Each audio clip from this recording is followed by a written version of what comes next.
नाशिकचे आमदार खासदार हे हरवलेले आहे इलेक्शन पासून। ही गाडी थांबली गेलेली आहे। ही गाडी पहा, या अशा गाड्या जर का एवढ्या याच्या जर का थांबल्या जातात तर कसं काय केलं पाहिजे? ही गाडी काय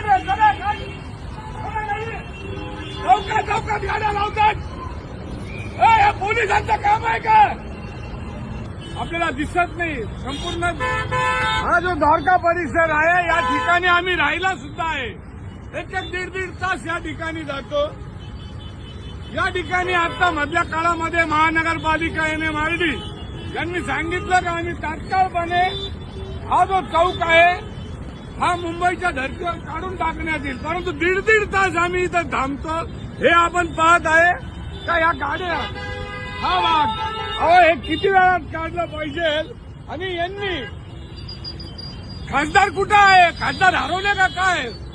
निवडून आलात आपण आणि आपण हारून गेलात। या प्रशासन इथं मध्ये गाड्या लावायच्या, गाडी काढून पुढे गाडी घ्यायच्या,